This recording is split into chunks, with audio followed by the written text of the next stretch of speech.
En el nombre de Dios y la patria se inicia la sesión. Muy buenos días, saludar a los colegas senadores, senador Latorre, senador Sandoval, y a los invitados que van a estar presentes para exponer en la tabla que corresponde el día de hoy. Agradecería al secretario indicar la cuenta, por favor. Gracias, Presidenta. Se ha recibido un oficio del señor Ministro de Vivienda y Urbanismo en lo relativo a proyectos adjudicados a familiares de diputados, senadores, ministros, subsecretarios y demás personas que ocupan cargos de alta dirección pública en cumplimiento de lo establecido en la Ley de Presupuestos. También ha llegado una comunicación del Servio de la región de Arica y Parinacota en respuesta a un oficio de esta comisión con información relacionada con la situación de locales comerciales emplazados en conjuntos habitacionales, antecedentes que ya fueron enviados a vuestros correos. Por su lado, la agrupación Sustentabilidad Viable de Valdivia solicitó audiencia para exponer acerca de problemas de construcción sobre humedales que los han afectado y otras situaciones que les impide contar con viviendas adecuadas. Por otra parte, los comités Partido Renovación Nacional Independientes y Partido Frente Amplio han comunicado que el honorable senador señor Alejandro Kusanovich Glusevich será reemplazado como integrante de esta comisión en forma permanente por el honorable senador señor Juan Ignacio Latorre Riveros. Asimismo, el Comité Partido por la Democracia Independientes y el Comité Mixto Partido Demócrata Cristiano Independiente II han comunicado que el honorable senador señor Jorge Soria Quiroga será reemplazado como integrante de esta comisión en forma permanente por la honorable senadora señora Yasna Proboste Campillay. Finalmente, la honorable senadora señora Gatica ha hecho llegar su renuncia al cargo de presidenta de la comisión. Eso es, presidente. Muchas gracias, secretario. Bueno, como lo acaba de mencionar en estos momentos, yo ya informé mi renuncia, por lo tanto, ahora lo que correspondería, ¿cierto? ¿Es qué cosa? Correspondería pronunciarse respecto de la renuncia, aceptándola o rechazándola desde luego, y elegir nuevo presidente. Es, ya. Adelante, entonces. Entonces, correspondería pronunciarse respecto de la renuncia de la señora presidenta. ¿Habría acuerdo unánime en aceptarla? Claro, aceptar la presidencia, pero me gustó el acuerdo del Frente Amplio con el sector de Renovación Nacional, que le cede el cupo Renovación Nacional al Frente Amplio. No, un agrado, presidente. Primero que nada, no sé si me permite, obviamente destacar, felicitar a María José, que después de este periodo de años en el cual nos ha tocado tramitar varias normas que apunten precisamente a este perfeccionamiento.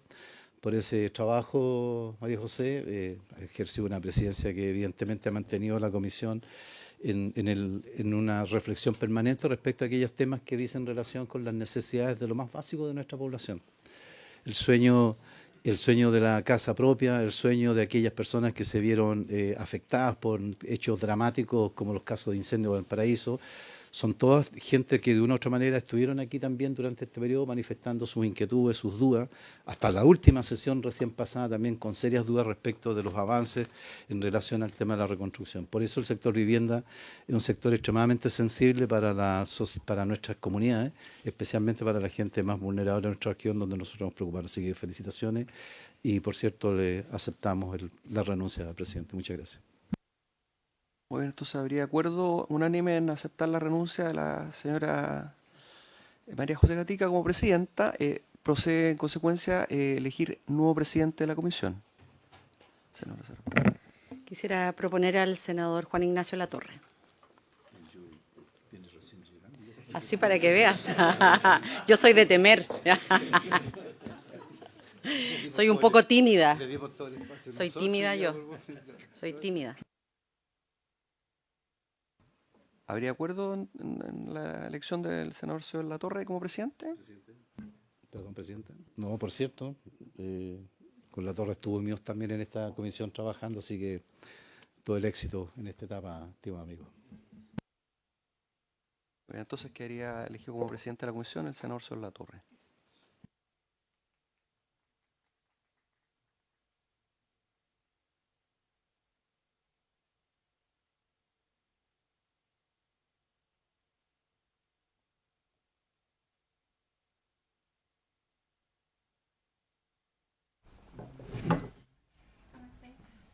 Bien, ¿y tú?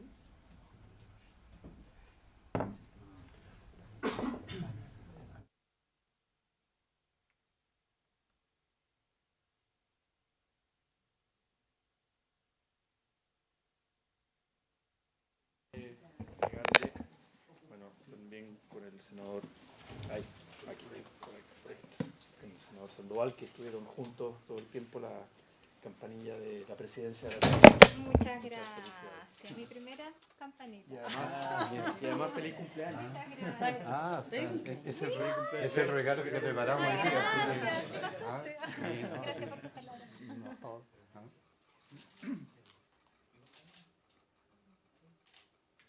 Está bien, las dos mujeres allá, los hombres acá, como fiesta. Mantengamos las diferencias. Sí.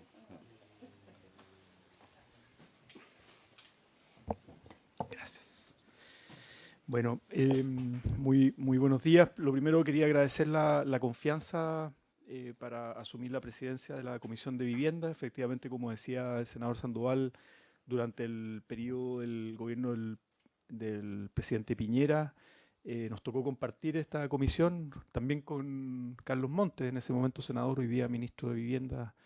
Ahí trabajamos intensamente varios proyectos. Y ahora, bueno, por los acuerdos administrativos le correspondía ingresar, la verdad, a Claudia Pascual, pero ella tenía un tope de comisiones y, bueno, fue un acuerdo interno y por eso es que el cambio es con Renovación Nacional por el senador Kuzanovich. Así que, nada, espero poder presidir también, como lo he hecho en otras comisiones, con la mayor ecuanimidad posible, con mucho diálogo, con apertura y acogida también a los planteamientos que cada uno de los integrantes de la comisión plantee, obviamente con el Ejecutivo, con sus urgencias legislativas y los temas que en cada una de nuestras regiones nos preocupa mucho, ¿no? Las realidades de vivienda, de la marcha del plan de emergencia habitacional, para qué decir en la región de Valparaíso con los temas de reconstrucción, megastomas, etcétera, que es una de las regiones con mayor cantidad de asentamientos precarios y que requiere soluciones estructurales. Así que esa es mi voluntad, mi disposición y agradezco nuevamente la confianza. Secretario, tenemos la cuenta, tenemos una tabla, ¿no?, que cumplir de acuerdos que la Comisión había adoptado anteriormente. Efectivamente, señor presidente, corresponde a continuación proseguir con el estudio del proyecto de ley en segundo trámite constitucional que modifica la Ley General de Urbanismo y Construcciones para exigir que la planificación urbana contemple espacios públicos seguros y accesibles para las mujeres. En esta oportunidad están invitados a exponer de la Biblioteca del Congreso Nacional los analistas señora Verónica de la Paz y señor Pedro Guerra. Esta sería... Sí, por supuesto, varios senadora Yarna Provost. Adelante, igual los investigadores de la biblioteca. Bueno, muchas gracias. Felicitar al nuevo presidente, al senador Juan Ignacio Latorre. También reconocer el trabajo de la senadora María José Gatica en esta comisión. Yo me estoy integrando a ella, presidente, pero mire, lo hago en momentos que son también bien difíciles en nuestra región, particularmente en la comuna de Diego de Almagro. Después de muchísimos años sin construcción de viviendas, se comenzó un proyecto habitacional que se denominaba Jóvenes con Grandes Sueños, en una iniciativa financiada a través del Fondo Solidario de Elección de Viviendas, y ese propósito era beneficiar a 148 familias de la comuna de Diego Almagro. Y la ejecución de las obras fue encargada a una empresa de BAC Ingeniería, bajo la supervisión del Serviu, y la entidad patrocinante en este caso fue la ilustre Municipalidad de Diego Almagro. ¿Qué es lo que ocurrió? En el mes de febrero, los trabajadores demandaron por el no pago de sus remuneraciones. Desde noviembre no se habían pagado las cotizaciones previsionales de los trabajadores, y tan complejo como aquello es que se organizó de tal modo este esquema para defraudar, porque ellos arrendaron los servicios de alimentación, el alojamiento, todo en casas de vecinos, con contratos que los asumían distintas personas. Entonces, claro, hoy día se tomó la decisión de paralizar las obras. Hay una boleta de garantía que está emitida, pero quisiera solicitar si es que el Ministerio de la Vivienda puede informar respecto de los pagos, tanto a los trabajadores, sus remuneraciones, sus cotizaciones previsionales, pero también respecto de las personas. Nosotros hemos hecho llegar ya al Ministerio de la Vivienda un listado de proveedores locales, que gente que arrendaba sus viviendas, que prestaba los servicios de alimentación y la idea es que el Ministerio pueda informar respecto de el pago con los recursos que están en las boletas de garantía. ¿Qué les parece? Muy bien, gracias, senadora Yana Proboste. ¿Habría acuerdo de la comisión para solicitar ese oficio de información al Ministerio de Vivienda? Sí. Son varios proyectos, Sí. o sea, el primero que señalé, jóvenes, pero también es Flores del Desierto, que beneficiaba a 151 familias en Diego de Almagro, también a la misma empresa y también en las mismas condiciones. Bien. Bueno, secretario, tomó nota, pero si la senadora quisiera entregar antecedentes más específicos a la Secretaría para poder formular el oficio, pero hay acuerdo de la comisión para oficiar al Ministerio de Vivienda. Senador David Sandoval. Sí, muchas gracias, presidente. Ya que usted está asumiendo esta presidencia, se han presentado, y la biblioteca nos hizo un informe hace un tiempo atrás, diversas mociones respecto a materias de resguardo y seguridad en edificios frente a la prevención de caídas, especialmente de caídas de menores. Esto lo hemos tratado acá en un par de veces y la biblioteca hizo un sendo informe respecto a algún análisis en relación a la ley en otras partes, en España, en Australia y otros más, donde el mayor tema, presidente, radica fundamentalmente en resguardar la seguridad de esos niños que cada cierto tiempo nos impactamos todos en las noticias, ¿verdad?, de caídas de menores, bueno, que siempre lamentamos. Entendemos que eso, y así fue lo que se planteó en un minuto dado, aprovechando de saludar que está el Ejecutivo a través de la red, ¿no es cierto?, de que quizá hacer una moción para este motivo, a pesar de que presentamos una y hay otras más que también en la Cámara de Diputados, quizá el camino más expedito y más rápido es que el Ejecutivo, a través del Ministerio, avance simplemente en el perfeccionar el reglamento pertinente de copropiedad, que una vía más administrativa, que puede ser más expedita y que pueda de alguna manera facilitar o resguardar los riesgos de estos hechos y que cada cierto tiempo acontecen y cuando pasan después nos olvidamos hasta que acontece la nueva desgracia que siempre estaba ocurriendo, presidente. Por eso, por aprovechar de oficiar, ¿verdad?, para requerir al Ministerio que se ha avanzado respecto de perfeccionar esas normas en materia de resguardo de seguridad en los edificios. Muy bien, por vía reglamentaria, en el fondo sería la consulta al Ejecutivo. Así es, así es. Y sería una modificación del reglamento. Entonces, hacemos el oficio consulta al Ministerio de Vivienda. Hay mociones también, pero si es por la vía reglamentaria que puede ser más expedito, ¿no? Muy bien. ¿Habría acuerdo? ¿Sí? Muy bien. ¿Algún otro punto, senador? ¿No? Estamos. Bien, entonces, ya con estos acuerdos tomados de oficio por parte de la comisión, le damos la palabra entonces a la biblioteca, a quienes acompañan permanentemente hace mucho tiempo a la Comisión de Vivienda. Adelante. Gracias, presidente. Muy buenos días. Saludarlo a usted y por su intermedio a los senadores y senadoras que componen la comisión. Por aquí Pedro Guerra, abogado del Departamento de Asesoría Técnica Parlamentaria de la Biblioteca del Congreso. Vengo con Verónica de la Paz, mi compañera de trabajo, a presentar este tema a propósito del proyecto de ley que ustedes están discutiendo hoy día, ¿no es cierto?, que incorpora la perspectiva de género en la planificación territorial, ¿no es verdad?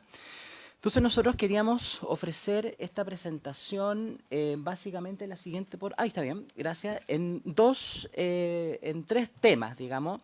Primero, introducir algún marco conceptual sobre esto de la perspectiva de género en la planificación urbana, que parece ser un tema relativamente novedoso, ¿no es cierto? Y por cierto que nos invita a muchas preguntas, más que respuestas en ese sentido, vamos a plantear algunas preguntas que es necesario hacerse al momento de planificar o de legislar, ¿no es cierto?, sobre la planificación urbana desde esta perspectiva, y vamos a ver que no solamente desde esta perspectiva. Enseguida van a quedar, si lo tiene bien, presidente, con Verónica para ver algunas ideas del proyecto de ley que ustedes están discutiendo ahí sobre el tema particular de la perspectiva de género y también para ver algunos temas de legislación con perspectiva de género en la legislación comparada. O sea, ¿qué ofrecen otras legislaciones sobre este particular? Yo me quiero quedar en la primera parte de la presentación, presidente, con algún par de imágenes, ¿no es cierto?, de ciudades, ¿no es cierto? Esta es una ciudad que es Santiago, ¿no es cierto? Ustedes ven ahí más o menos el centro de Santiago, el casco histórico, el centro cívico, que está atravesado por calles, por una carretera, ¿no es verdad? Y la imagen siguiente es ahí parece que sí, ahí está. Ahí se ve mejor. Y la siguiente imagen es otra ciudad que es Valparaíso, ¿no es verdad? Que es la zona donde está el Congreso, que también corresponde a parte ya del casco no tan antiguo, pero más moderno del país. ¿Qué es lo que quiero mostrar con estas imágenes para iniciar un poco la discusión? Son espacios urbanos, ¿no es verdad? Son espacios urbanos que tienen un diseño específico, tienen una planimetría, tienen calles, qué sé yo. Pero en este espacio urbano ocurren relaciones sociales, ¿no es verdad? Y eso es a lo que quiero llegar. Los espacios, ¿no es cierto?, físicos, contienen en su interior relaciones sociales, ¿no es cierto? Esta sala es un espacio físico que tiene unas determinadas características, tiene una materialidad, tiene ciertas dimensiones, ¿no es verdad? Pero en su interior ocurren relaciones que están normadas, ¿no es cierto? Son normas sociales, nos saludamos al entrar, ¿no es cierto?, normas jurídicas que regula el debate que se produce, relaciones de poder, etcétera, etcétera, ¿no es cierto?, jerarquías que se producen dentro de este espacio. La ciudad en ese sentido no es distinta, ¿no es cierto?, a este espacio que yo les acabo de describir. Y en este espacio que uno ve como neutro, no es verdad, solamente compuesto por una materialidad, hay relaciones. Y lo que nos interesa a nosotros en esta exposición, ¿no es cierto?, Vero, por favor, la siguiente, es ir justamente a qué tipo de relaciones hay desde el punto de vista de género, ¿no es cierto?, al interior de este continente, ¿no es cierto?, que es la ciudad y su materialidad. Entonces, algunas ideas generales respecto de la perspectiva de género nos van a llevar a repensar, digo, la legislación y las políticas en esta mirada que va a centrar la pregunta, ¿no es cierto?, en si el espacio urbano es neutro, ¿no es cierto? ¿Qué rol ocupan las mujeres dentro del espacio urbano y si este espacio urbano es neutro respecto de las mujeres? Entonces, nosotros hemos construido esta presentación, hago un pequeño paréntesis, básicamente fundándonos en la bibliografía disponible, ¿cierto?, la bibliografía que hemos podido recabar sobre el particular. Quiero hacer una prevención que es bibliografía que aborda esto desde el punto de vista estructural, ¿no es cierto? Y el objeto justamente de esta presentación es ofrecerle a usted algunos elementos estructurales de comprender esto, porque la cantidad de bajadas que tiene esto a nivel de políticas específicas, ¿no es cierto?, es enorme. O sea, la variedad y la riqueza también del problema, ¿no es cierto?, es muy grande como para abordarlo en una sola presentación. De manera que ofrecer ahora algunos elementos estructurales creo que es suficiente para incentivarlo a usted, ¿no es cierto?, a pensar en estos términos.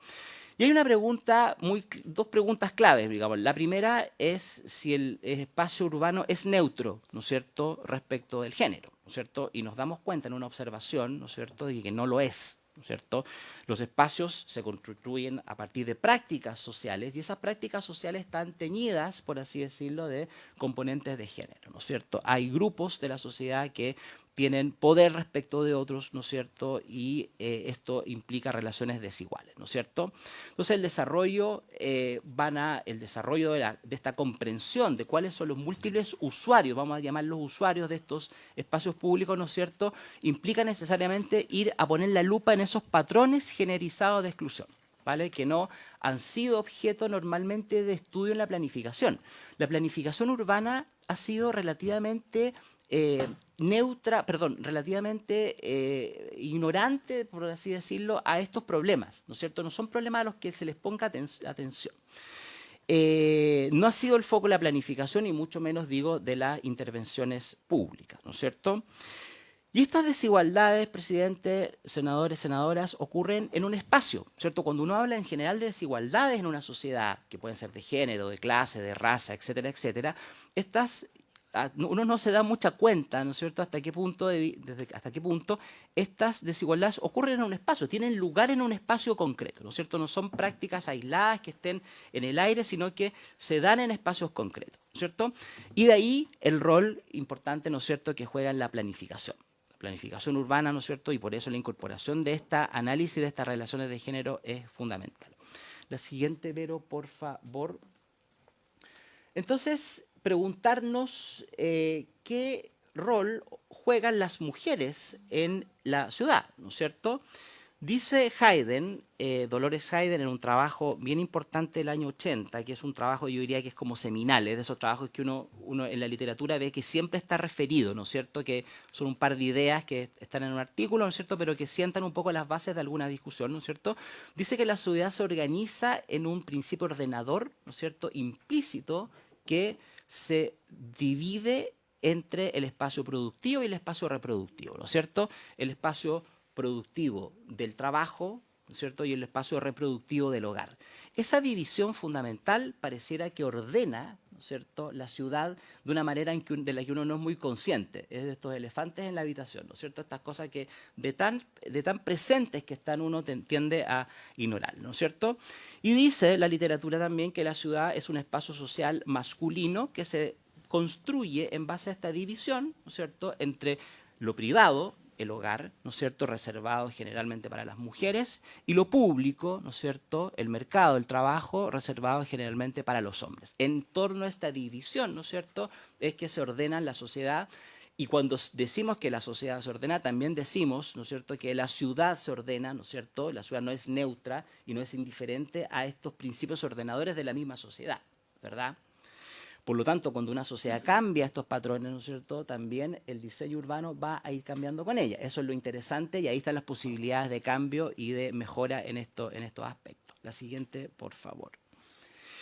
¿Qué implica? Y esa es la pregunta que nosotros nos hicimos cuando abordamos esta investigación, ¿no es cierto? Bueno, ¿de qué se trata? Implicaría planificar con perspectiva de género, bajo estos elementos estructurales que ya he señalado, ¿no es cierto? Bueno, construir espacios que no perpetúen, ¿cierto?, que desarmen esos mecanismos de diferencias de género, pero no solamente las diferencias de género. Y acá es necesario, presidente, senadores, senadoras, incorporar otras perspectivas. Es decir, no puede ser o no nos podemos quedar solamente en la perspectiva de género, sino que necesariamente tenemos que recurrir a lo que nos ofrece la interseccionalidad en las políticas, ¿no es cierto? Ir a ver qué otros elementos están cruzando estas desigualdades y están fomentando estas desigualdades. Y necesitamos, por lo tanto, incorporar otros elementos al análisis, otros ingredientes a la juguera, ¿no es cierto?, como son clase, raza, edad, ¿no es cierto? Y ahí vamos también a las realidades locales, ¿no es cierto?, como voy a señalar más adelante. Una igualación entre las necesidades del mundo productivo, del mercado de trabajo y entre las necesidades del mundo reproductivo, que necesariamente tenemos que reconocer que son necesidades distintas y que hombres y mujeres cumplen, ¿no es cierto?, mandatos y roles de género que son distintos dentro de una sociedad. Lo entretenido de esto, yo diría, presidente, es que no hay respuestas unívocas. Es decir, no existen soluciones únicas que se puedan implementar desde el punto de vista de la planificación, ni tampoco de la legislación. Es decir, hay que ir a las distintas formas en que las personas, y en este caso un grupo que nos interesa, que son las mujeres, van a experimentar la ciudad y las desigualdades que esto implica. Porque la ciudad no se vive de la misma manera cuando se es mujer, no se vive de la misma manera cuando se es mujer racializada, no se vive de la misma manera cuando se es mujer, ¿no es cierto?, migrante, y todos los cortes y secciones que uno quiera hacer, ¿no es cierto?, en este tema que pueden ser, no diría infinitos, pero pueden ser muchos, ¿no es verdad? Entonces, esas distintas experiencias de la ciudad son lo que hay que incorporar en los análisis y en las planificaciones. Por ejemplo, voy a dar un solo ejemplo concreto. Las realidades etarias de un determinado sector de una ciudad pueden ser muy diferentes a la otra. Puede haber concentraciones de mujeres de mayor edad en determinados sectores de la ciudad, ¿no es cierto? Y ustedes a lo mejor se van a reír, pero las mujeres de mayor edad no cruzan la calle a la misma velocidad. Y por lo tanto, la velocidad a la que cambian las luces de los semáforos no va a ser la misma, o no debería ser la misma, si uno lo mira desde esta perspectiva, cuando tenemos altas concentraciones, por ejemplo, de mujeres de tercera o de cuarta edad en un determinado sector de la población. Las ciudades en Chile Chile es un país en general que está envejeciendo, eso no queda ninguna duda, pero no envejece a la misma velocidad, ni todos los sectores de la población urbana envejecen a la misma velocidad. Entonces, eso nos llama a poner la atención, ¿no es cierto?, a lo mejor en realidades demográficas específicas que existen en determinados lugares para planificar, ¿no es cierto?, una cuestión tan sencilla, ¿no es cierto?, como la duración de los semáforos en una ciudad. Esto es un ejemplo, por favor, muy sencillo, ¿no es cierto? Pero esto se puede replicar en todas las escalas que ustedes quieran, ¿no es cierto? La distancia a los hospitales, por ejemplo, ¿no es cierto? ¿A qué distancia están los barrios de los centros de salud, ¿no es cierto? Todo eso forma parte de una planificación urbana en que el componente de género, y digo género, y digo edad, y digo raza, ¿no es cierto?, va a ser fundamental, ¿no es cierto?, para un mejor bienestar de las personas. Y termino, por favor, con esta diapositiva, antes de darle, presidente, si lo tiene a bien la palabra a Verónica, con una pregunta, bueno, ¿y cómo se vería una ciudad planificada en torno a las desigualdades de género, ¿no es cierto?, teniendo en cuenta estos elementos? Bueno, acá hay una autora que es Parker, que en un artículo del año 2012 plantea 3 ejes que son básicamente el planeamiento, es decir, la forma de participación de las mujeres en la sociedad, la vivienda, por cierto, ¿no es cierto?, el diseño y el emplazamiento de la vivienda es fundamental, es un factor muy importante, ¿no es cierto?, y también la salud. Pero esto invita más que nada a hacer preguntas, ¿no es cierto?, a plantearnos preguntas como planificadores, ¿cierto?, ¿cómo se diseña una vivienda en los años 50 en Chile? ¿Cómo se diseña una vivienda hoy día?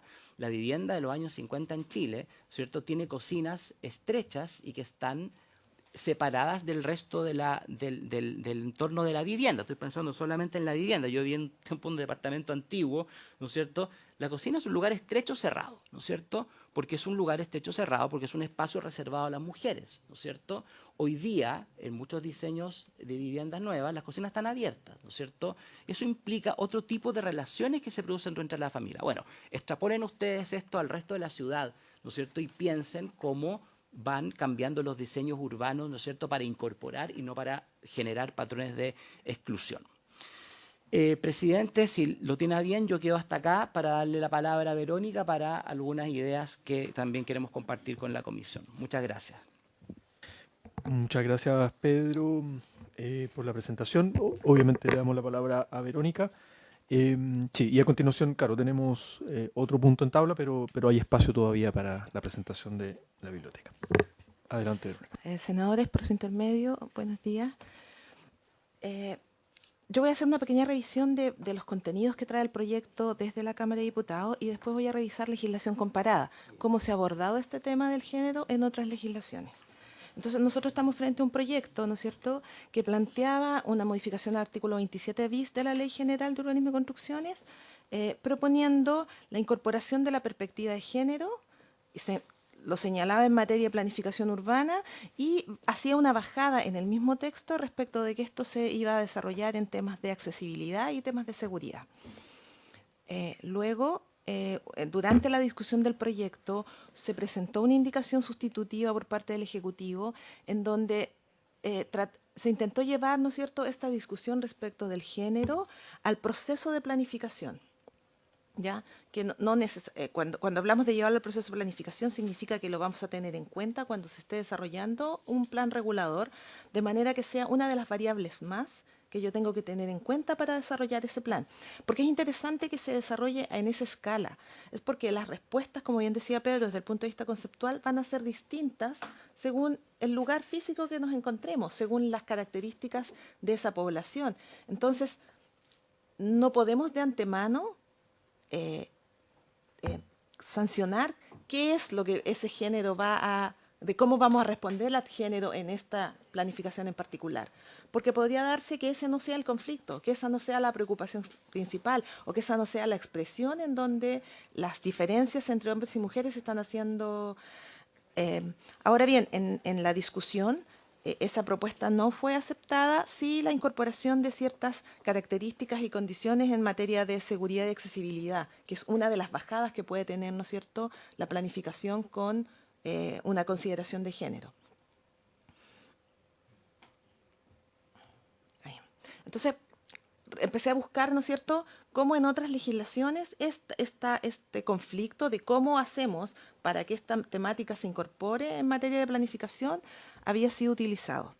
Entonces, encontré dos ejemplos, por un lado el caso español y por el otro el caso alemán. En el caso español hay una ley orgánica que como gran materia contempla el trabajar para que en la legislación completa se incorpore la igualdad efectiva de hombres y mujeres. Ese es el objetivo de la norma. Y particularmente, ¿no es cierto?, se menciona que la mujer sufre una situación de discriminación y por tanto hay ahí una situación que hay que equilibrar. Ahora, ¿cómo lo hace particularmente en este caso? La norma tiene un capítulo en donde hay un título específico que señala la obligación de las normas sobre la materia de generar criterios orientativos, ¿no es cierto?, en materia de políticas públicas, en varios aspectos y entre ellos las políticas urbanas, el ordenamiento territorial y la vivienda. ¿Ya? En contrapuesto a eso, bueno, ahí yo tenía el detalle, ¿no es cierto?, de este artículo 31 y todos los detalles que tiene respecto de la responsabilidad que tienen las administraciones públicas, que vendrían a ser el equivalente a los gobiernos locales, ¿no es cierto?, que cuando diseñen la ciudad, implementen políticas, desarrollen proyectos, tengan en cuenta esta perspectiva de género en el desarrollo de estos proyectos. Ahora, en el caso alemán, nos encontramos con otra forma de incorporar este criterio. En el caso alemán, la incorporación que yo encontré está específicamente en el Código de Construcción, y respecto del Código de Construcción se incorpora allí el que las necesidades sociales y culturales de la población, se nombran distintos colectivos, ¿no es cierto? Se menciona a la familia, a los jóvenes, a las personas mayores, a las personas con discapacidad, y entre este continuo de diferencias, el impacto diferenciado, ¿no es cierto?, que tiene la ciudad en hombres y mujeres. Y eso se incorpora como una obligación, de manera que luego, cuando hago planificación, cuando se desarrolla un proyecto, en las distintas escalas que esto compete, ¿no es cierto?, se tenga esta variable en consideración en el desarrollo de los proyectos. Ahora, como ustedes observan, en ninguna de las dos instancias de legislación comparada que estamos revisando se incorpora de suyo desde el principio cuál va a ser la bajada, porque en definitiva la bajada va a depender del diagnóstico que ese propio instrumento haga de la realidad local a la que se tenga que enfrentar. Porque no hay respuestas unívocas en esto. No hay la respuesta o la incorporación del elemento que luego se traduzca en que vamos a mejorar las condiciones, ¿no es cierto?, de equidad entre hombres y mujeres. Esto va a depender del diagnóstico que nos permita determinar el aspecto específico en donde luego la legislación tiene que hacer la bajada. Entonces, por eso nos encontramos con estas dos normas distintas y que si bien abordan la misma materia, ¿no es cierto?, que el proyecto de ley que se está estudiando, hacen esta distinción que nos parece que va en la línea de lo que se había planteado en algún minuto en la indicación sustitutiva en respecto de la forma en cómo se incorpora el concepto. Eso es, senador. Muy bien, muchas gracias, Verónica. Y bueno, Pedro, obviamente los analistas de la biblioteca por este extenso trabajo de normativa extranjera sobre este proyecto de ley. Se ofrece la palabra, preguntas, comentarios. Senador David Sandoval. Sí, muchas gracias, presidente, y agradecemos la información que nos entrega la biblioteca. Les confieso que me cuesta compartir algunos conceptos que se están entregando ya, porque cuando uno, me parece súper centrada, curiosamente, lo que plantea la experiencia alemana en relación al tema de cómo planificar en definitiva una ciudad. Porque yo me pregunto, este Valparaíso que está ahí afuera, ¿responden esas casas, responden ese cerro a una cuestión de género? ¿Hay una prevalencia de la opinión del hombre sobre la mujer en relación a ese tema? Ese estudio que habla aquí del año 79, ¿verdad?, que el espacio de la casa está construido también donde determinados espacios son para la mujer y otros para la mujer. O sea, lo que dice, así groseramente, la cocina es para la mujer y el living es para los hombres. O sea, me parece un poco, no sé si es entendible una visión así tan... mire, se trata, dice, de un principio explícito que se basa en la división del espacio masculino productivo y femenino reproductivo, ¿ya? El año 79. Resulta, no sé, Yo no sé si algún arquitecto pensará cuando planifica que estoy diseñando un espacio, una cocina, un comedor, un dormitorio, un baño, está organizando una vivienda y está pensando, a ver, esto vamos a pensar, yo no sé si sea tan así. Yo creo que estas normas, un poco medias talibanescas, ¿no es cierto? Yo creo que, porque uno, bajo el tema de los riesgos que incurre la mujer en la organización, en la ocupación del espacio público, el mismo drama acontece para los menores, niños, niñas y adolescentes, ¿ya? Y no exclusivamente para una ley tan sesgada respecto de esta norma en particular en relación al caso de la mujer específicamente. Porque uno ve los riesgos asociados, claro, o sea, incluso por la edad. Tú mismo señalaba, ¿no es cierto?, de que hoy un semáforo es distinto, la velocidad es distinta, o sea, habría que pensar en una ciudad que no... Habría que ir en una esquina, en algún lugar, un semáforo para mayores, porque sabemos que caminan más poco, si más encima hay discapacidad. O sea, ¿cómo organizamos una ciudad armónica con toda esa variable diversidad de temas para preocuparnos sola y exclusivamente con una situación espacial desde el punto de vista de la mujer? En realidad te confieso que no me cuesta, ¿cómo se llama?, digerirlo, sabiendo que además esos mismos problemas están viviendo una persona con discapacidad. Hace pocos días atrás veíamos una persona subiendo la escalera, arrastrándose, ¿no es cierto?, en una estación del metro. Gente por la edad, gente por los niños, por las niñas, ¿verdad? El riesgo de los escolares. O sea, hay un mundo de amenaza en el espacio público que hacerse cargo de una variante en particular, que el tema de la mujer, me parece un poquito medio... ¿no? Yo entiendo que no es responsabilidad de usted, ¿verdad? Aquí hay una moción que a alguien se le ocurrió que aquí había que enfatizar en el tema de género y la mujer y se acabó el punto, ¿ya? A lo mejor sería un buen motivo para nosotros pensar en cómo complementamos, ¿verdad?, mociones de esta naturaleza, porque los riesgos en realidad son bastante más amplios que en este tema en particular.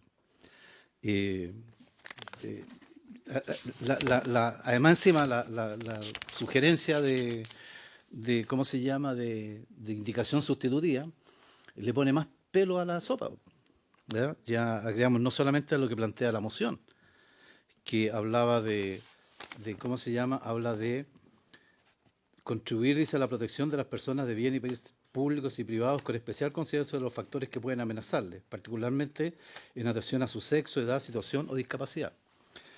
Aquí se le agrega otro elemento: género, identidad o expresión de género. O sea, yo no me imagino cómo logro responder a una dinámica que además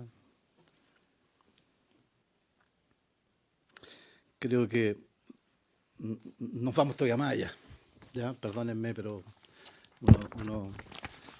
si uno ve el análisis respecto al tema, creo que curiosamente países como España y Alemania apuntan de manera mucho más abierta y más transversal al problema que se está planteando aquí, que aquí en esta moción se especifica uno y que más encima se busca arreglarla con una indicación sustitutiva que le pone más pelo a la sopa que en vez de resolver el problema de fondo.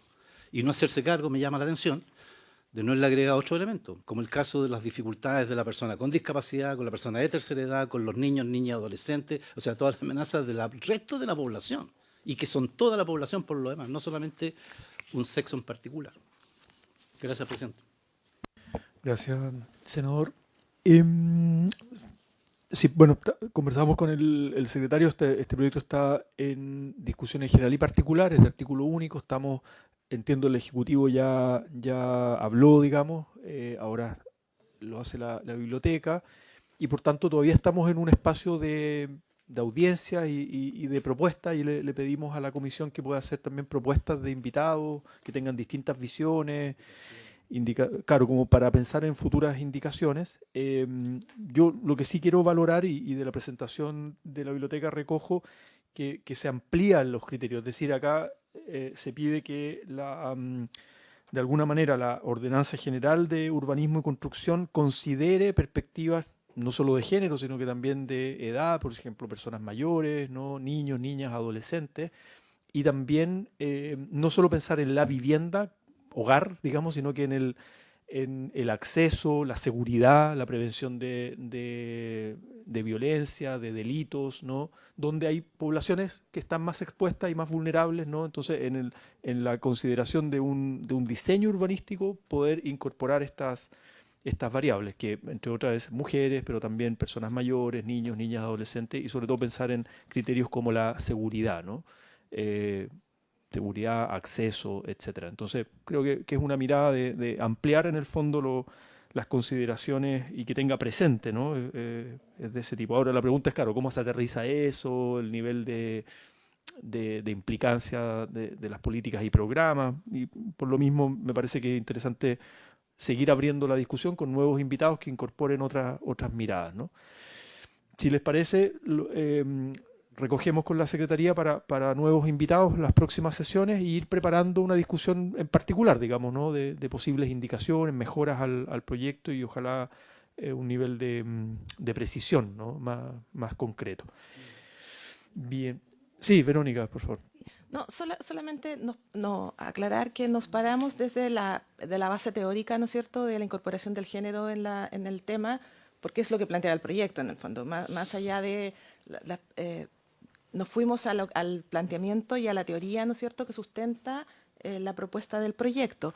Y lo que tratamos de entregar es justamente la visión de que eso es una variable más que se debe considerar en un conjunto de otras variables, porque la propuesta original del proyecto tiende a colocarse como una respuesta y no como una variable a discutir en los procesos. Entonces quisimos hacer esa distinción en el fondo, que como en definitiva se muestra en la legislación comparada, es como una variable más, y no entendiendo que claro, y no es la respuesta en el fondo. La incorporación del género no es la respuesta a una problemática, es una variable que tiene que incorporarse dentro de un proceso y que luego de un diagnóstico particular del objeto de ese proceso, ¿no es cierto?, va a incluir determinadas variables. Muy, muy claro y se agradece el aporte, como siempre, de la biblioteca, el análisis de la biblioteca. Obviamente nosotros tenemos que considerar las mejores indicaciones para la discusión en particular del proyecto en adelante. Entonces recogemos nuevas solicitudes de invitados, de propuestas de invitados, académicos, urbanistas, etcétera, que ustedes quisieran proponer. Muy bien, muchísimas gracias nuevamente a la biblioteca y pasamos por el tiempo disponible, ¿no? El tercer punto de la tabla que estaba ya acordado anteriormente por la comisión, que es recibir a representantes de la Asociación de Desarrolladores de Viviendas Sociales, quienes darán a conocer los resultados del estudio de costos y propuestas para potenciar el programa de vivienda e integración social DS19, elaborado por la consultora Alart y Partners. Tenemos como invitados a la Asociación de Desarrolladores de Viviendas Sociales, director ejecutivo Carlos Marambio. ¿Sí? Carlos, bienvenido. Y de la consultora Alart y Partners, el consultor socio Pablo Alar y académico Miguel Mora. Ustedes ven cómo se distribuye el tiempo en la presentación, pero adelante. Gracias. Gracias, presidente. Veo que está Pablo también, que está en sala de espera. Voy a compartir una presentación, presidente, si usted lo permite. Sí, por favor. Estado también don Pablo Alart, a quien saludamos. Perdón, me faltó un paso. Sí. Aprovecho de saludar, dar gracias por el espacio, felicitar al presidente y desearle lo mejor en su nueva gestión y a toda la comisión. Y les pido disculpas porque tengo una reunión a las 11:30 en la Dirección General de Concesiones del MOC por el programa Buen Vecino, que también es importante para esta mesa. Así que les pido disculpas que estoy en tránsito, pero estaré atento y disponible para consultas y parte de la presentación. Muchas gracias por la oportunidad. Muy bien, muchas gracias, don Pablo Alar. Presidente, quiero explicar un poco la Asociación de Desarrolladores de Viviendas Sociales. Es una agrupación que tiene su foco en el desarrollo de vivienda de interés público hoy día, según la última definición, ¿no es cierto? Vivienda social, vivienda subsidiada, vivienda en arriendo. Y una de nuestras premisas también es poder ir transparentando desde el lado privado también información útil para el diseño de políticas públicas relevantes en términos de vivienda. Y dentro de ese foco particular, vimos que era muy importante también hacer un estudio de los efectos que había tenido, por ejemplo, la pandemia, el alza de costos de materiales de la construcción, el alza de los precios de terreno, el alza del costo financiero en los proyectos de interés público, porque vemos que hay un efecto importante y nosotros hemos tenido también muy buena relación en el sentido de poder hablar con el ministro Carlos Montes, con el equipo del MIMBU respecto a cómo los costos están presionando la política pública de tal manera que a veces no la permiten avanzar.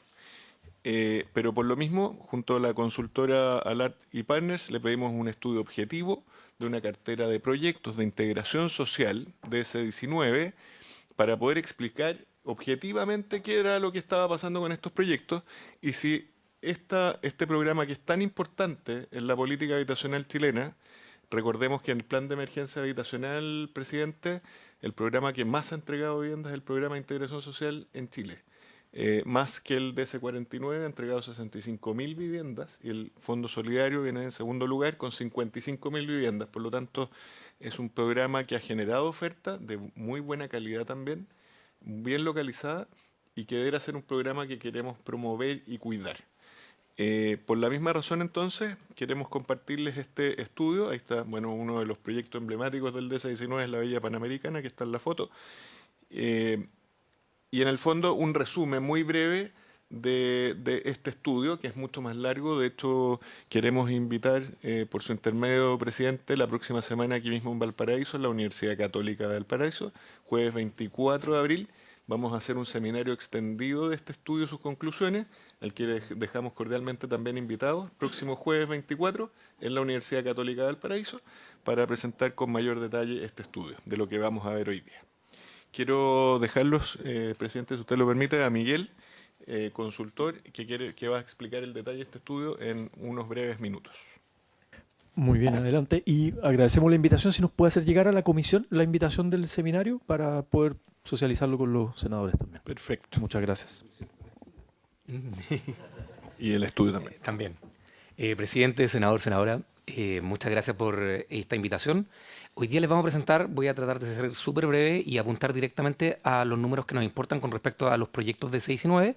En particular, este estudio fue hecho con datos reales de proyectos terminados y que fueron adjudicados entre el 2016 y el 2023. Con los datos que tuvimos directamente de la Asociación de Desarrolladores de Vivienda Social, pudimos analizar 47 proyectos de 6 y 9, que equivalen al 5,8% de todos los proyectos a nivel nacional de 18 empresas que están desarrollando proyectos de integración social.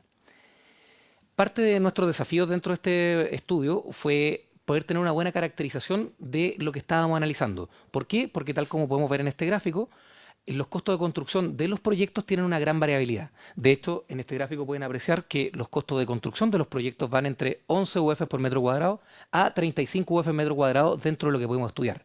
Por lo mismo, tratamos de definir ciertas variables de análisis que permitieran tener una buena caracterización de los proyectos. Una de ellas fue tener una buena temporalidad, es decir, poder darnos cuenta cuándo existen diferentes tendencias con respecto a los costos de vivienda. Probamos varias fechas diferentes y la fecha que nos genera un cambio de tendencia muy claro entre una etapa y la otra es el estallido social, por lo cual fue nuestra variable de análisis para poder dividir las diferentes temporalidades de los costos de los proyectos. También vimos cómo andaba COVID, cómo andaba el fin de las el fin de los encierros COVID y finalmente, tal como les contaba recién, el estallido social fue nuestra variable de análisis para definir estas temporalidades. Por otro lado, tal como pueden ver aquí dentro de los costos de construcción, hay una variabilidad súper grande, por lo que tuvimos que definir ciertos criterios de inclusión para poder tener promedios que permitieran caracterizar los periodos y además que estos fueran representativos dentro de los diferentes periodos que estábamos definiendo. Yéndonos ya al detalle de lo que logramos con el análisis de costo, pudimos ver que primero el promedio de los costos de construcción de las viviendas de 6 y 9 pasó de ser 1.113 UF por unidad a 1.315 UF por unidad solamente en costo de construcción. Además, si analizamos el costo de los terrenos, vemos que los terrenos pasaron en promedio de costar 104 UF a costar 157 UF por unidad. Si nos vamos también a estas dos variables y las tomamos en su conjunto, nos damos cuenta que el costo de vivienda en promedio pasó de 1.225 UF a 1.480 UF por unidad. O sea, tenemos un aumento de más del 20% solamente considerando costo de construcción y costo de terreno. Si además a esto sumamos el aumento que hubo del costo financiero que tuvimos desde el periodo previo al estallido social al periodo post-estallido social, tenemos que el aumento del costo financiero considerado con respecto al costo de construcción subió más de un 60% y pasamos de tener un 6,2% de costo financiero a un 10,2% porcentual del costo financiero sobre el costo de construcción de los proyectos.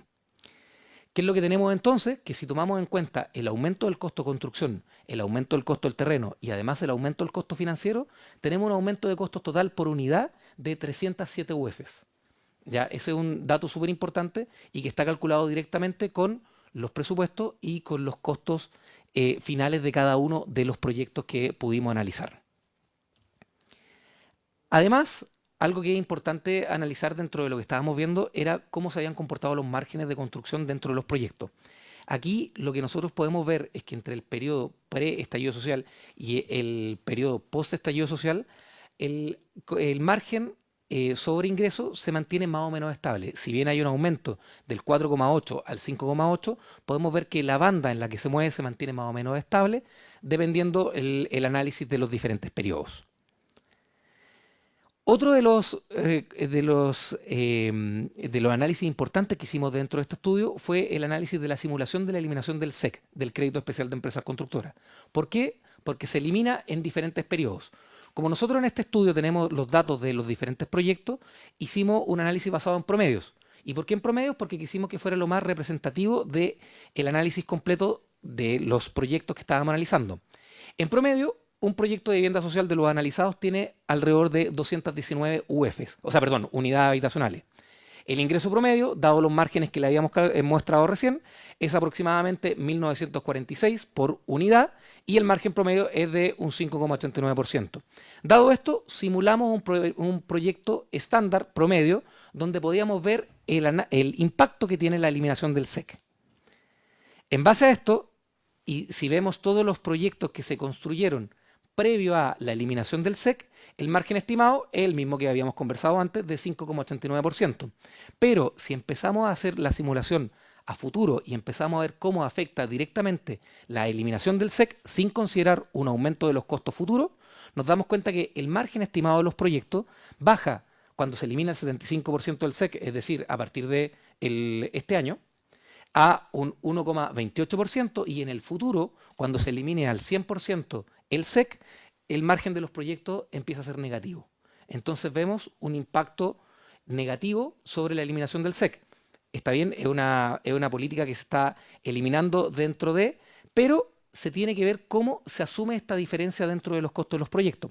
¿Por qué? Porque si sumamos el aumento de costos con la eliminación del SEC, que al eliminarlo pasa a ser un costo que tienen que asumir los proyectos y las unidades habitacionales, nos damos cuenta que el aumento que tenemos finalmente por unidad habitacional con el SEC eliminado al 100% y con el aumento de costo que existe hoy en día de 427 UFs por unidad habitacional.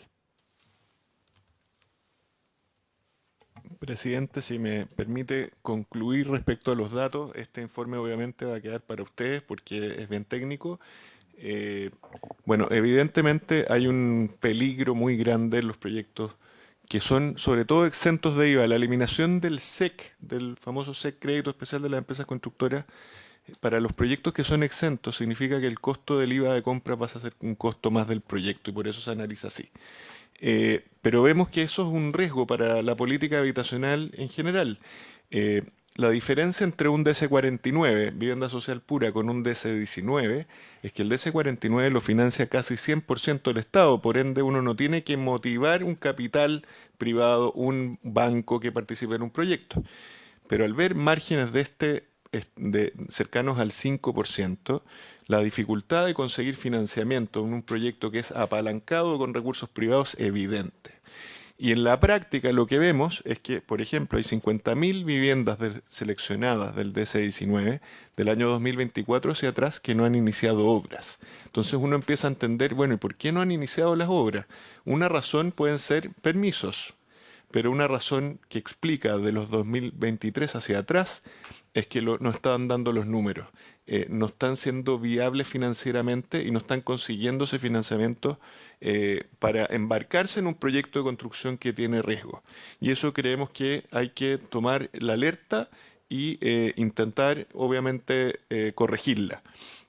Por lo tanto, vemos que el alza o la eliminación del SEC es y ha sido, lo hemos dicho en diversas oportunidades, un terremoto para la vivienda, sobre todo de interés público con clase media, con crédito hipotecario, y eso se está reflejando hoy día en los números. Nosotros pedimos por ley de transparencia la cantidad de viviendas iniciadas el año 2024, presidente, y el DS-19 pre-pandemia iniciaba 30.000 viviendas y el año pasado inició 21.000 viviendas. Son 9.000 viviendas menos anuales que están iniciando producto de las condiciones adversas, incluso dejando afuera las dificultades de permisos. Esta condición financiera está afectando terriblemente los proyectos que justamente son la oferta para clase media. Por lo tanto, lo que sugerimos es que definitivamente se compensa el SEC o de alguna manera quizás no volver atrás con el SEC, porque el SEC era mucho más amplio que solo vivienda subsidiada o vivienda de interés público y era algo que se quería corregir. Bueno, quizás hay que legislar o promover una nueva ley de franquicia que vuelva a activar la vivienda. Lo otro que vemos es que la industria inmobiliaria en general ha vivido una crisis extensísima de 5 años, que todos los gremios decimos más o menos lo mismo, también afecta a la vivienda social.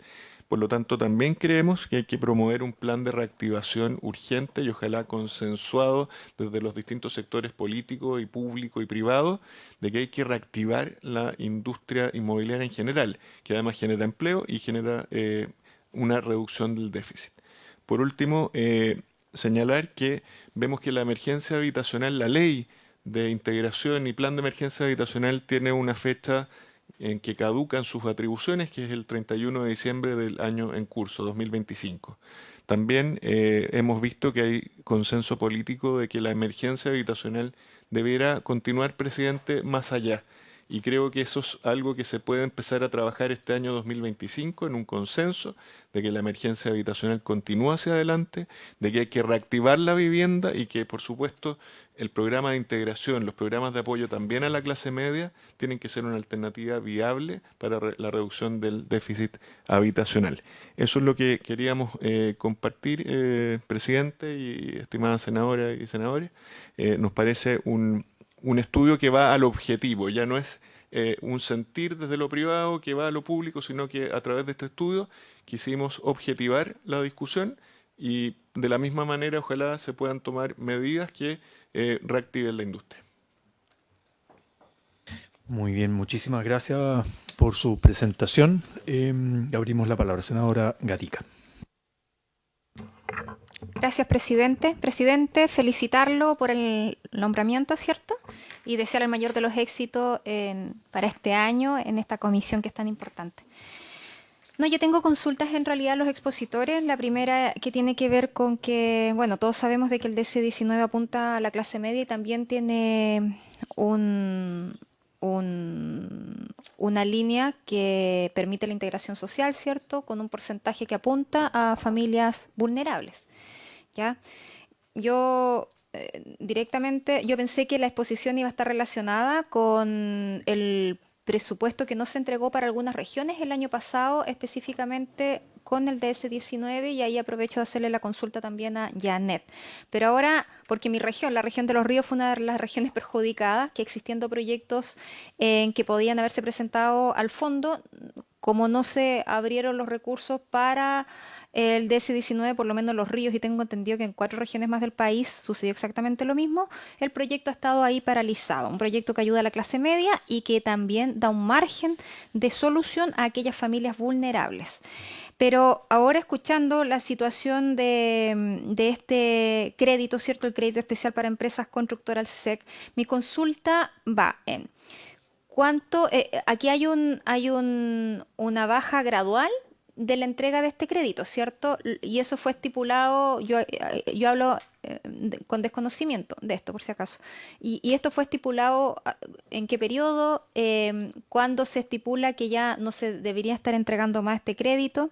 Entendiendo que hay una fuerte crisis todavía en el área de la construcción, como lo mencionaron ustedes, ha durado cerca de 5 años, post-estallido social, post-pandemia, y todas las alzas que ya todos lo tenemos claro. Entonces, saber eso y obviamente hacerle la consulta al Ejecutivo a través de Yané, que representa al ministro Montes, de cuáles son las medidas paliativas para poder sobrellevar esta situación y también cuál es la postura que tiene hoy día el Ejecutivo con respecto al DS-19, porque también es bueno transparentar de que hacia dónde se quiere apuntar. Solamente vulnerabilidad, clase media, se va a poder seguir financiando o entregando una ayuda estatal. Creo que eso no se puede abandonar, muy por el contrario, la clase media siempre es la que queda ahí, en medio del sándwich, y terminan sacrificándose el doble, no teniendo ayudas estatales y entendiendo de que el costo de la vida sigue encareciéndose día a día.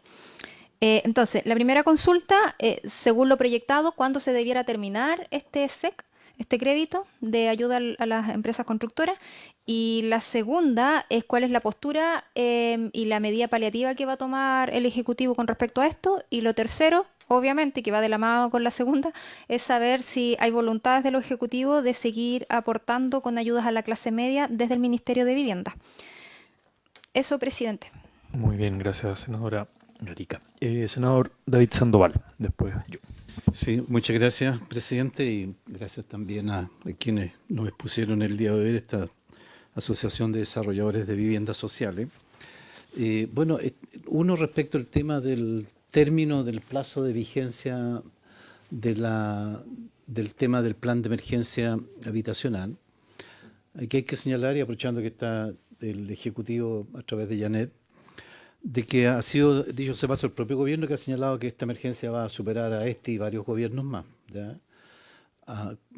Que incluso que ha señalado varias veces que ha habido que poco menos que duplicar, ¿no es cierto?, el esfuerzo en este sentido, y eso para eso evidentemente que va a haber que con seguridad hacer modificaciones, y si eso vence este año, bueno, ya estamos a 8 meses del término de este año, y por lo tanto me parece un buen camino de avanzar en ese tema, porque va a haber que resolverlo. En ese cambio de esa modalidad, claro, el tema del desarrollo de las viviendas del DS-19 ha chocado con una realidad país que también ha afectado significativamente el acceso a muchas veces. Aquí hemos tenido presentaciones de cómo, por ejemplo, el sueño de la casa propia se ha ido diluyendo y postergando, o la gente lo ha ido postergando varios años por la inestabilidad económica, por la situación del empleo, por la situación de ingresos y otros tantos más. Y que además se suma a todas estas otras incidencias que dice relación con el cambio de las normas respecto al crédito especial. En el tema del, como decía la senadora Gatica, no sé cuál es la voluntad política también, porque si yo quiero apoyar al DS-49, bueno, estoy entregándole al Estado esencialmente la responsabilidad de enfrentar el problema habitacional. El problema que pasa con la gente que está en esa condición intermedia, que muchas veces ni siquiera puede acceder al DS-49 por su condición socioeconómica, está obligada a buscar un camino alternativo. Y si esa persona además tiene dificultades para acceder al crédito, las tasas, el tema bancario, que ha generado también un debate no menor en materia del propio ministerio, ha habido hasta acusaciones públicas respecto de que la banca no se ha portado a la altura, ¿verdad?, de las exigencias, y abrir canales de créditos hipotecarios que hagan posible el acceso a este tema. Incluso más, aquí mismo se han legislado respecto del incremento de la bonificación para el tema del ahorro previo, ¿ya? ¿Se acuerda? Hay un porcentaje, un subsidio del 50% para el ahorro previo respecto de este particular. O sea, han habido intentos, pero ustedes plantean que pareciera ser que el problema mayor, ¿verdad?, es un poquito más profundo en relación a cómo todas esas distorsiones en definitiva terminan por viabilizar este acceso a la vivienda a través del DS-19, que además me gustaría que me aclararan las cifras, que ustedes dicen que mayoritariamente las viviendas que se han entregado han sido más del DS-19 que el DS-49, y eso evidentemente pone sobre la mesa una disyuntiva que yo creo que el gobierno tiene que analizarla sobremanera. Yo creo que aquí hay un tema, Janet, perdón por su intermedio, presidente, respecto de la vigencia del plan de emergencia. Creo que Monte ha sido súper claro que hay que prolongarlo. Y respecto del tema específico del crédito, yo sinceramente son iniciativas, podemos legislar muchas cosas, pero eso es una iniciativa exclusiva del Ejecutivo.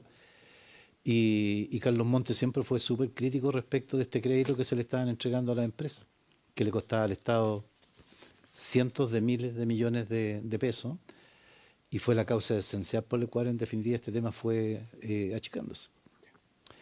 Así que hay una buena tarea entre medio, pero uno ve que hay varios factores metidos en las causas y creo que efectivamente va a haber que diseñar alguna estrategia. De todas maneras, va a haber que pensar una estrategia porque estos sectores medios no van a tener otra alternativa de un acceso a una vivienda y además en tiempo y forma también. Gracias, presidente. Muy bien, gracias, senador David Sandoval. Yo también quisiera muy breve y les quería pedir si hay acuerdo de prorrogar unos minutos para poder escuchar, como hay buenas preguntas e intervenciones tanto a nuestros invitados como no le hemos dado la posibilidad de intervenir también a Janet Tapia, asesora legislativa del Ministerio de Vivienda y Urbanismo, a quien habíamos saludado pero no le hemos dado la palabra. Entonces, este es un tema grande, yo creo que ustedes plantean y agradezco el estudio, los temas porque implica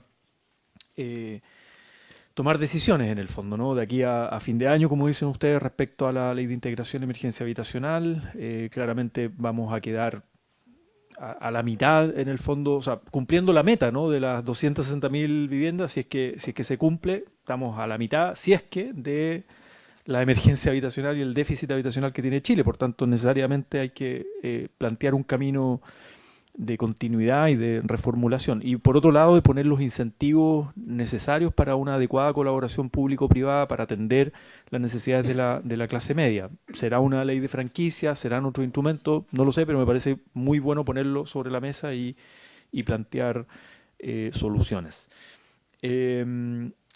Entonces, hay acuerdo para prorrogar unos 10 minutos, si les parece, para poder escuchar a nuestros invitados y también a Janet o don Pablo también, que está conectado ahí en camino a su reunión. Igual él nos había dicho que tenía que entrar a la reunión a las 11:30. Le damos la palabra a nuestros invitados primero y después a Janet del Ejecutivo. Muchas gracias, presidente. Bueno, el Ejecutivo este año hizo una mejora al DC-19 que valoramos, que es para los proyectos que se postulen en el año 2025 y que mejora los montos, que creemos que es positivo.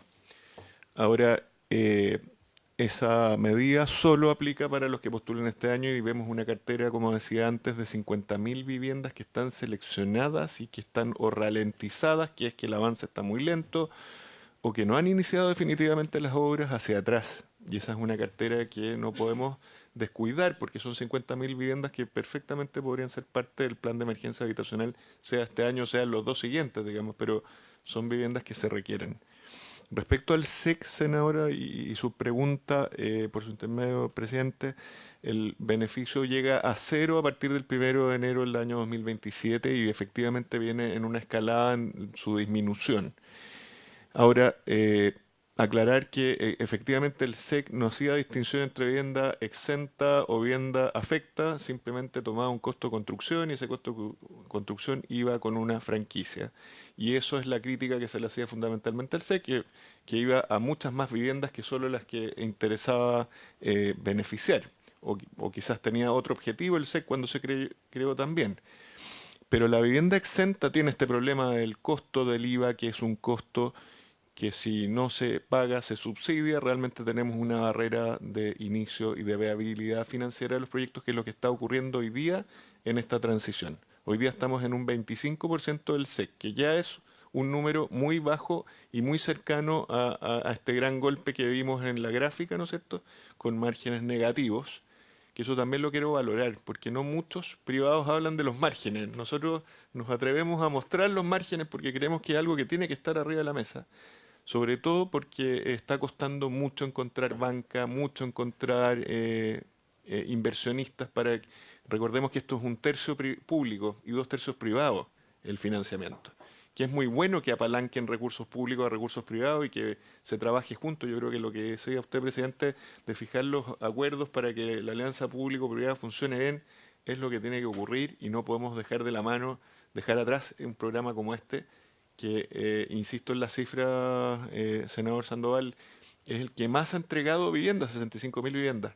Hay 3 programas que promueve el Estado hoy día mayoritariamente que construyen viviendas, el DC-19, el DC-49 y el DC-10, que es el programa de habitabilidad rural. Hay otros que es muy poquito, el DC-1, arriendo, pero fundamentalmente estos 3 programas son los que el Estado promueve la construcción de viviendas. Y el DC-19 ha entregado 65.000 viviendas. Hasta diciembre del año pasado son las cifras. Y el 49, 55.000. Pero sí el año pasado se dio vuelta la cifra de inicio. Entonces partieron 30.000 viviendas del DS49, que es un buen dato en el año 2024, pero bajó el DS19 a 20.000. Entonces eso es lo que hay que cuidar. Creo que no se puede descuidar un programa en virtud del otro, sino potenciar los dos. El DS49 tiene otros problemas que podríamos estar hablando mucho rato, que no es el tema del financiamiento ni el margen, digamos, en particular. Este tiene este problema, y grande. Y eso es lo que queremos transmitir, y hoy día con datos objetivos de una consultora que nos trae los datos que nosotros mismos como socios de la asociación pusieron a disposición de proyectos terminados. Eso, presidente.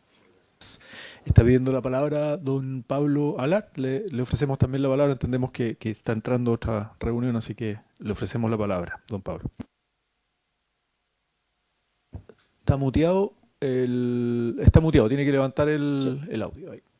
Ahí sí. Muchas gracias, presidente, y voy a ser muy breve para dar espacio también a la representante del MIMBU. Quería solamente hacer un énfasis en las últimas palabras que dijo Carlos respecto a la importancia de este estudio. De partida, esta es una asociación distinta a la Cámara de la Construcción o la Asociación de Desarrolladores Inmobiliarios. Estas son empresas que se dedican a la vivienda de interés social y por lo tanto hay un compromiso especial de parte de ellas. Lo segundo es que por qué este estudio es relevante y por qué lo ponemos a disposición tanto de ustedes como de la opinión pública y también del Ministerio, es porque lo que no se mide no existe, y aquí la ventaja es que teniendo una entidad tercera, que es nuestra consultora, nosotros recabamos toda la información interna de los libros de cada una de las empresas con unas cláusulas de confidencialidad, de manera que las empresas no saben la información de las otras, porque aquí claramente este tiene que ser una industria competitiva, y nosotros analizamos esa data real, de costos reales, y ese es el valor que tiene esta información, que es la foto real de la situación actual, lo que permite entonces dar luces respecto a ciertos prejuicios o ciertas ideas en que a veces uno cree que es solamente el factor valor de suelo, otras veces que el quiebre de stock de materiales. Aquí tenemos una foto real de lo que pasó, que nos permite entonces orientar la toma de decisiones, no solamente en el largo plazo, como podría ser eventualmente buscar mecanismos tributarios distintos a lo que era el SEC, que sean más afinados a lo que es la vivienda de interés social, sino que también de medidas de corto plazo, de la manera en que se hacen los llamados, cómo facilitar para que se flexibilice un poco también las normas técnicas de los proyectos del DS19, etcétera. Por lo tanto, es un informe muy completo que está anonimizado, por lo tanto, hay garantías de que esta información, digamos, se mantiene pública solo en el consolidado, no en el desagregado, y por otro lado, una voluntad de aportar a la discusión de manera constructiva de parte de la DBS, porque, como decía una imagen de un afiche de una persona en una de las marchas tiempo atrás, esto está dirigido a aquellas personas que son muy pobres para el banco y muy ricas para el servio, esa clase media vulnerable que necesita tener también acceso a la vivienda, así que agradecemos mucho su atención y el tiempo que nos han dado. Dejo ahora la palabra para la señora Tapia, que pueda poder también ver la perspectiva de parte del Ministerio y a disposición de ustedes para lo que necesiten. Muy bien, muchas gracias, Pablo Alart, por su intervención.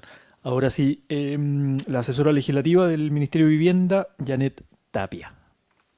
Buenos días a todos y a todas. Antes que nada, presidente, felicitarlo por su elección y su llegada a la comisión. De seguro tendremos un excelente trabajo con el Parlamento y el Ejecutivo. Y muchas gracias. No puedo menos que agradecer también a la senadora Gatica, que presidió la comisión durante todo este periodo y con quien trabajamos en conjunto a través de mesas técnicas.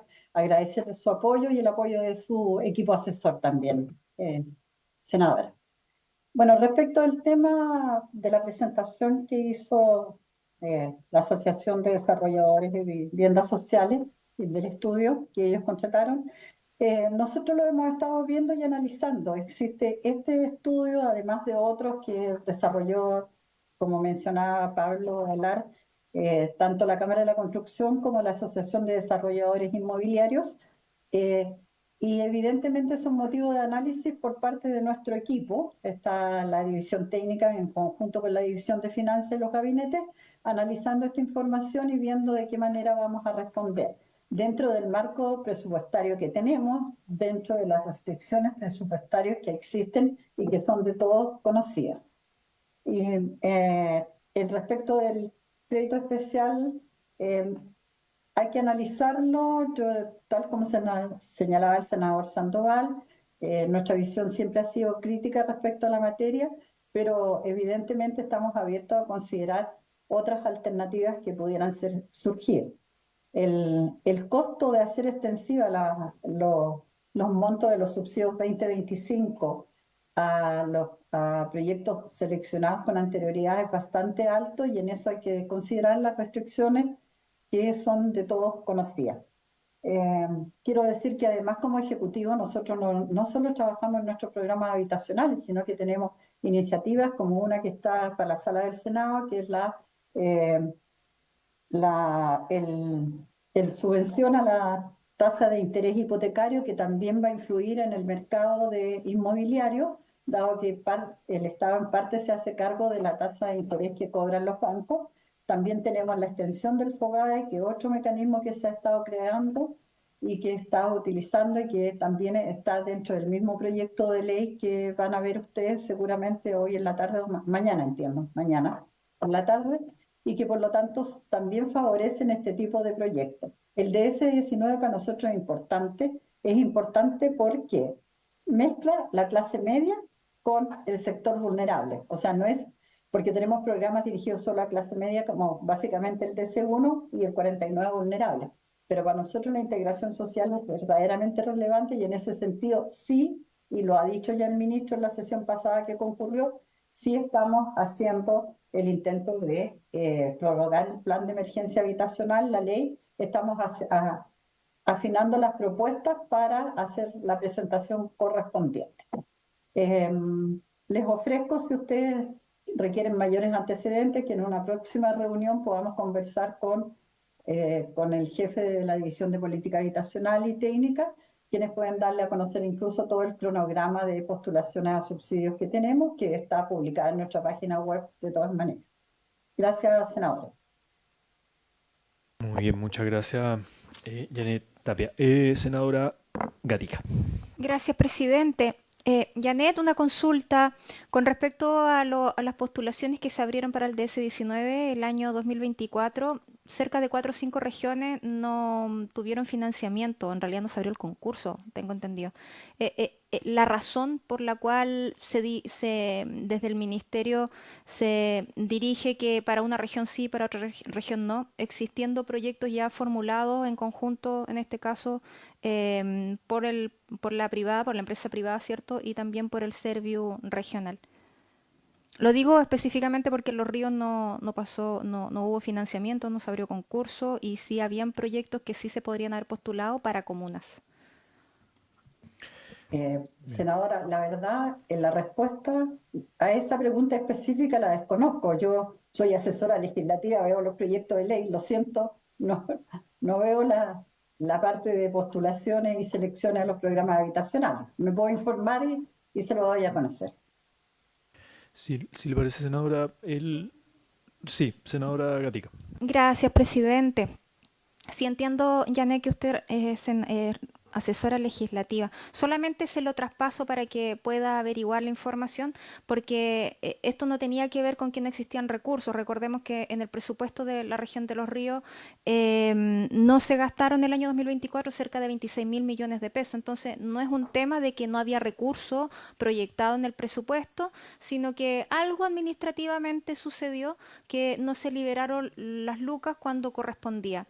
Y yo entiendo que la parte legislativa es muy importante y que usted está representando hoy día al ministro de Vivienda y Urbanismo, pero todo lo ejecutivo y lo que se invierte para las regiones, para nosotros también es súper importante, porque al fin y al cabo es lo que le da dinamismo a la economía, entendiendo de que por lo menos en la región de Los Ríos, y eso yo lo he manifestado durante todos estos años aquí en esta mesa, el Serviu lamentablemente necesita un impulso mucho más fuerte porque es uno de los activos principales para poder entregar los recursos que van a impactar realmente no solamente a las familias vulnerables, sino que a la clase media y también a las empresas constructoras que son pequeñas allá y que no las podemos comparar con los representantes o con las grandes constructoras que están en Santiago y que necesitan también poder ejecutar estos recursos que son públicos y que están destinados para eso. Entonces, por eso lo planteo y ojalá se pueda entregar esta información para que este año 2025 no vuelva a suceder.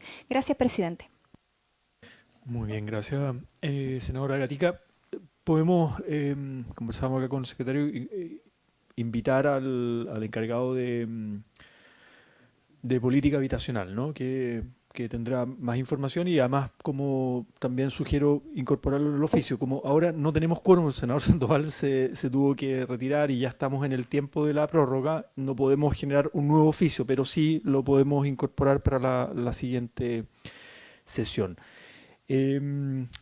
Estamos en el tiempo, hay otras comisiones, así que bueno, queríamos agradecerles a nuestros invitados por la importante presentación y también el estudio que ponen a disposición, a don Pablo Alart que está conectado, también a Janet Tapia, y vamos ciertamente a seguir profundizando en estos temas que son muy, muy relevantes. Vamos a definir la tabla para la próxima sesión. Última intervención. Última intervención. Sí. Solamente no me quedó claro desde el Ejecutivo cuál iba a ser la medida propuesta para, en este caso, paliar la no existencia para el 2027 del SEC. Eso solamente, y espero que para la próxima comisión, presidente, ya que estamos con los tiempos justos, se pueda entregar una respuesta concreta de esto, que sabemos que es lo que hoy día está aquejando a los representantes que están en la mesa como invitados. Gracias. Muy bien, sí, yo creo que es un tema que requiere más profundidad y claro, como estaba en tercer punto en la tabla, entonces vamos a diseñar en el fondo la próxima sesión con los invitados y poder profundizar en estos puntos, además de seguir con el estudio del proyecto que ya estaba en tabla con nuevos invitados para su discusión en general y posibles indicaciones. Entonces vamos a preparar la próxima sesión y profundizar obviamente en los temas que pudo plantear Janet Tapia desde el Ejecutivo. Muy bien, por haberse cumplido el objeto de esta sesión, esta se levanta. Muchas gracias.